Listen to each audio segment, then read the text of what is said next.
I would say when I stated that I have peace, not making peace. I have my peace now back in this industry. I went through a rough time in track and field. I went through a lot. A lot of you guys reported it, covered it, and talked about it. And I had to live with that. I had to live with beyond just what you guys, work was. I had to live with my truth. I had to go within myself because I know at the end of the day, nobody in track and field can sit and can discredit me. Nobody can. It's just the fact that I had to learn myself, had to understand an industry that I literally was thrown into and became basically almost one of the best at the age of 19. I definitely just had to learn a lot. I had to grow a lot. I had to mature. And within myself, I just had to understand that no matter what happens out on the outside, my faith, my support system, and the people that are going to support me are going to understand always. So for me, coming back, and I'm not back, I keep saying this, I'm not back, I'm better. Because these last 3 years, I've shown y'all what I can do. It just was me that standing in my way. Now I'm with myself, so I have no problems now to be on the track and to do what it is that we all know that I can do. So I'm excited to keep turning it up. Yeah, we love that.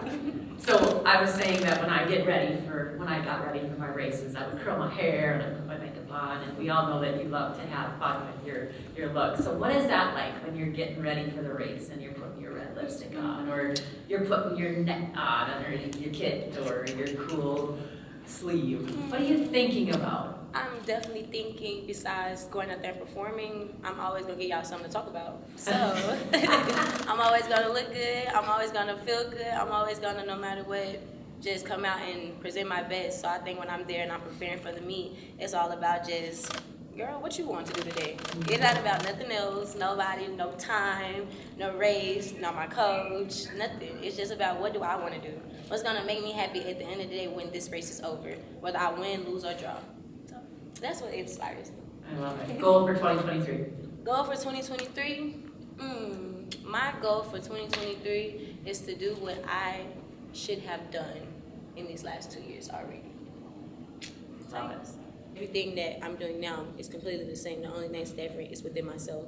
I've literally went inside myself, and like these guys said, these great athletes have stated, just blocking out the noise, blocking out the outside, not taking in, trying to fight the world anymore.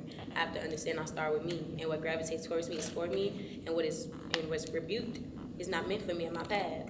And I have accepted that now. It took a little minute, but now we're here, and I'm grateful to be in this moment and to be whole and complete again. Do you think you put too much pressure on yourself before? Are you more at peace now? It sounds like you are. No, actually, I didn't put any pressure on myself. I love the pressure. I'm a diamond, okay? So I love pressure. It's just more so, actually, being so honest with you, dealing with you guys. I have never had to literally be in front of the world and live my life, or be in front of the world and allow and have no choice but other people have an opinion about what I go through. And when you don't know, based off of just what you see or what you go seek.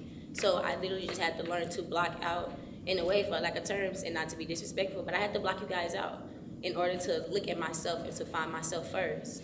And then when I did that, the people that are meant for me, they gravitated to me. And the people that weren't, they were removed. And that's why I'm here in this position that I am today. Thank you.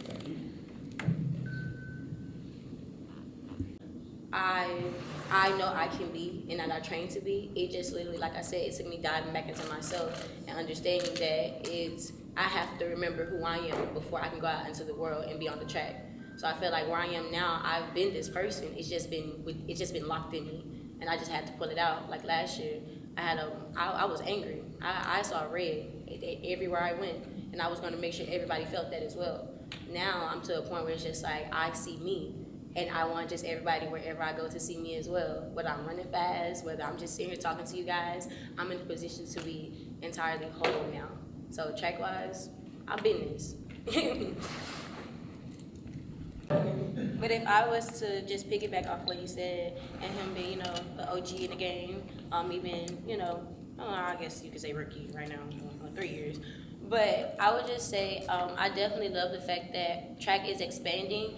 And like Sammy said, we know what we're signing up for. We know what's going on. We do understand that in track and field, we're not as big as soccer. We're not as big as football. We're not as big as basketball and things of this nature. But at the end of the day, the different ambassadors that you call us, the different ambassadors that are literally bringing a different energy, a different environment to track and field. I feel like that should definitely be praised. In track and field, I feel like a lot of greatness is praised, but also I feel like a lot of bad is as well that's highlighted, and I just feel like that is a damage to our sport, if anything, and it takes away from our true value, like our true talent, the great athletes that we have, and all the different opportunities that could be brought into all of the athletes, and not even just athletes, meet promoters, sponsors, and things of this nature. I feel like the more meets that we have, the more exposure out there positively, I feel like that will make our sport be just as big, and also not even just the sport big, but even make people excited for track and field, and not just every 4 years.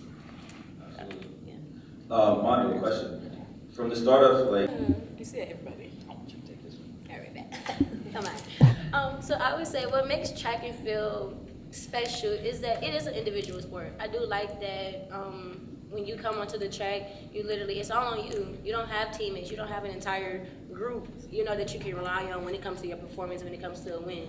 I definitely feel like track and field is special because of the fact that we are phenomenal athletes. Like, we are athletes that you can't sit and say you're a world champion. Like, we are the only people that, I feel, not just us, but in track and field, we compete against the world to become a world champ, to become an Olympic champ. Like, I feel like that's a different type of flex. It's not just a ring you can get every year. It's not a title or a trophy you can get every year. Like, we literally have to earn those at an entirely different level. And it takes patience, it takes time, sacrifice, peace, faith. It takes all of those things. So I feel like track and field is that's a different level. And then we get a lot of respect from other athletes. They say, I don't know how y'all do this. We do it. So give us our respect. Put it on us. Put it on our names. Like, yeah, it's special.